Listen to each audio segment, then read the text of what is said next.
Moi! Tänään me käsittelemme oppimisen 10 virhettä videoblogisarjassa tiedon sekamelskaa ja tiedon jäsentämistä. No miten tämä liittyy sinuun? No sähän ajattelet, että kaikilla muilla paitsi just sulla on kaikki asiat aina järjestyksessä, eikä kaos kohtaa varsinkaan niiden muiden kotia tai elämää. Työstä nyt puhumattakaan. Höpö. Me kaikki, myös ne kaikki muut, koemme riittämättömyyttä, kiirettä ja kaaoksen aiheuttamaa painetta. Joskus se jalostuu jopa stressiksi. Sekavuus, kiire ja stressi, ne on tietysti oppimisen vihollisia. Vai ovatko? Oppiminen toki vaatii lopulta kirkkautta ja selkeyttä. Jossain vaiheessa oppimisprosessia täytyy tulla niitä heureka-hetkiä, jolloin asia valkenee ja ihminen kokee onnistumisen elämyksiä.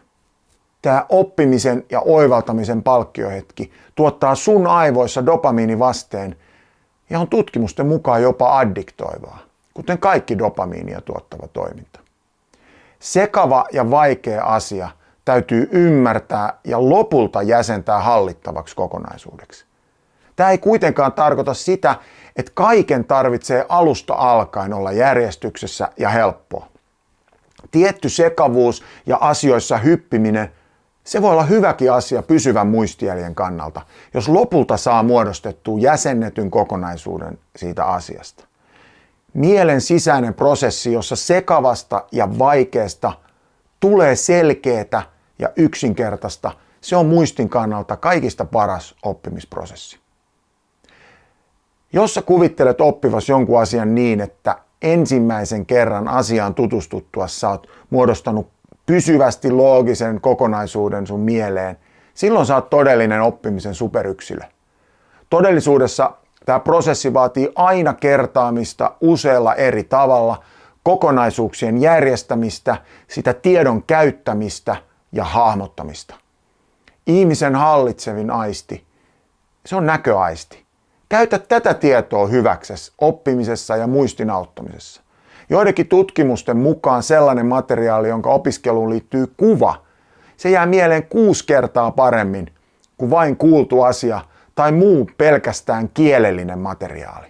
Käytä siis kuvia assosiaation apuna ja tallenna opittavat asiat aina kuvien avulla sun mielikuviisi.